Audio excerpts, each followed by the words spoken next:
Hello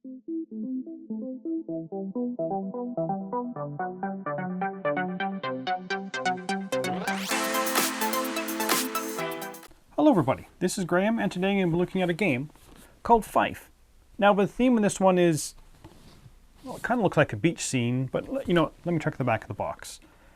Nope, nothing there. So, you know what, gotta be something in the rules, right? Let's see, anything that goes along with the nice look of this game. Nope, not a single line about the theme anywhere in this package. And I'm okay with that. I just found it a little strange to have, you know, such a nice cover and not have any theme about this cover whatsoever. It is a complete abstract tile laying game. Now on a player's turn, they're going to draw a token out of a bag, so they'll always have 2 tokens in front of them to choose from.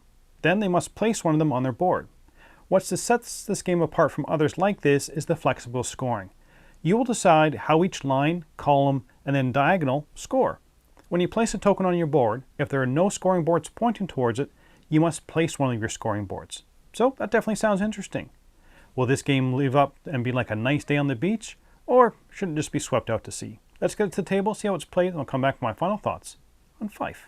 So here is Fyfe set up. Each player gets a player board and a set of scoring boards along with their 7 lucky charm tiles. The joker tiles, along with the 5-point bonus tiles, are placed off to one side, and the first bonus tiles, which are given to the player who first achieves the goal on them, is placed in the middle of the board. Each player draws 2 starting tokens from the bag and places them in your supply bowls. The goal of the game is to get the most victory points, most of which are gained through the completion of your scoring boards.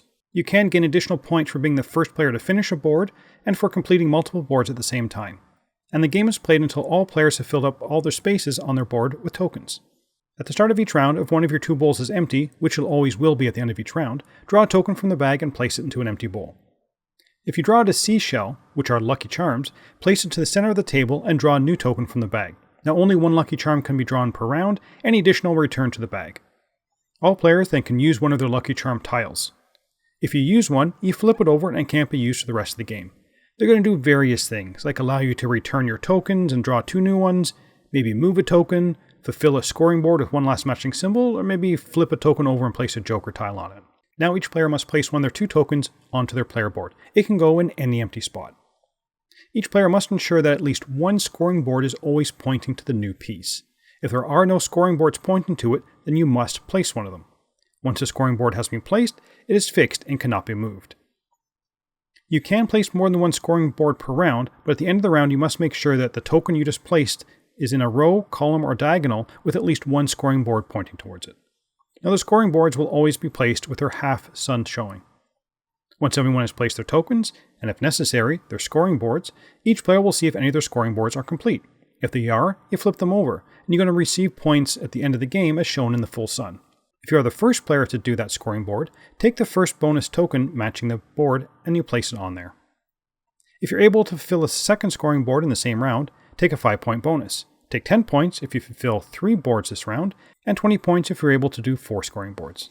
Now these scoring boards are going to be for a number of things, like having all the symbols, numbers, or colors the same in a row or column or diagonal, or each token is different, again, different number, color, or symbol. There are sequencing boards which the tokens must appear in that order, and there are boards for having 3 identical and 2 identical symbols, like a full house, of either colors, symbols, or numbers in any order. The game ends as soon as all 25 squares on the player boards are filled. Add up any points from the full suns on completed scoring boards that you have, any bonus scoring tiles, and finally for every unused lucky charm tile you have, score the corresponding points. And the player with the most points is the winner. Let's get back to see what I thought about Fyfe. On to theme and components. Well, the theme discussion is going to be quick. There isn't one. Even though there's a consistent look to the component, it's definitely a sandy beach or a tropical island vibe going, there's no theme to speak of. For the components, they're all really quite nice. The tokens are nice wooden pieces. The art on them is very easy to distinguish and they're very bright. The bag is huge, which I really appreciate, even though the tokens only kind of take up, like a fifth of that bag. The lucky charm tiles are probably larger than they needed to be and take up a fair bit of room. Not a huge issue, but playing with the full player count definitely takes up a good amount of table space. The iconography is pretty good on everything, and the rulebook is definitely nice and clear. Overall, I'm very happy with the components. With the slight exception that my player boards were warped out of the box, but that's not a huge deal and just be my copy of it. For the gameplay, it's fine. It is a very weird game arc for me. It starts off feeling very lucky. The first few tokens you draw, you place them.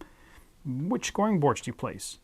who the heck knows? There's no way to tell what you're going to draw, as you're always going to be drawing randomly from the bag each time with no kind of foreknowledge of what tokens you're going to get. Then at the end of the game, you're just kind of hoping again for that luck of the draw so you can complete your scoring tiles. Now, the middle part of the game I felt was slightly more interesting because you are getting more things to think about. But keeping track of what you are currently scoring and what you could be scoring based on the ones you haven't placed yet is definitely a challenge. And the game slows down. People are looking at their 2 tokens saying, now, I could place this one here, but that's going to mess up that scoring. But it's good for this scoring. Oh, maybe I could place it here and start a new scoring. No, I don't think that's going to work. So you do get more people doing that in the middle part of the game. Now, I like the idea of placing the scoring boards and working towards multiple goals at the same time and puzzling over every single placement you're doing on this game. But that's what it felt like it became, more of a puzzle to maximize your points with very high randomness in the draw and no player interaction. The more tokens and scoring boards you placed, the more and more locked in you became, which again, I didn't mind, but it did feel like a very solitaire puzzle for me to go through and for me to crack. Now, the game does have those first 2 tokens. They're given out based on, who achieved them first, to try and get some player interaction going.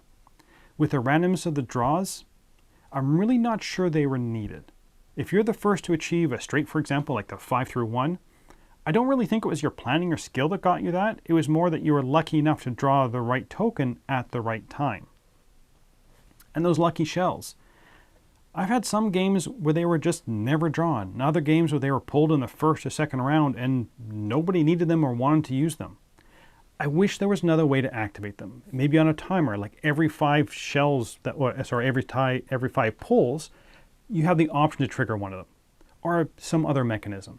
As they were, most of the games I played, they were not needed or used. Then at the end of the game, everyone scored identical points for them, so I really wasn't sure what the point of them was. I do feel my biggest complaint against the game is the high randomness feeling. When you place a token, you have no indication of what you're going to get as a replacement. This means that all players can play at the same time, so that's definitely a plus as it speeds up the game. But it does make the game feel a bit luckier than I would have liked. So, would I recommend this one? I ultimately don't think I would. This one just misses the mark for me. Now, I did like the components. They were all very nicely done. I liked how simple the gameplay was. The teach, nice and quick. I liked the main idea of placing a token and placing a scoring board if nothing was pointing at that token. I liked the idea of that shrinking player field while trying to maximize my points.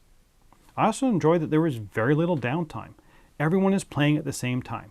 Yes, sometimes you did have to wait for people to finish placing, but you were placing at the same time, so that gap before you play your next one seems to be pretty short to me. The negatives for me really come down to the randomness. I'm not sure that's exactly what I have a problem with. I think it's the lack of any advanced knowledge due to the randomness which makes the game feel overly lucky to me. Yes, you have 1 token on your board and draw a second, but maybe having a pool to choose from for that second one so I could see what my replacement token was going to be before I placed my first one is something I would have preferred. Now that definitely would have changed the game. It would have slowed it down and made it more similar to other games like this. But maybe there's a reason they do that. Now, I'm sure that there are people who are going to much prefer this mechanism in this game, as it speeds up the gameplay and maybe even levels out the play field. But for me, it just didn't sit right. The randomness also comes into play with those lucky shell tiles. I wish there was another way to deal with them. But overall, I'm going to give this one a 6.5 out of 10. I didn't dislike the game, and sit down and play it if someone asked me to do. And it's a relatively, fun puzzle to try and crack. But if I was asked for a game in the genre to play, this is not something I'd pick off the shelf. But that's it for the moment. Until next time, thanks for watching.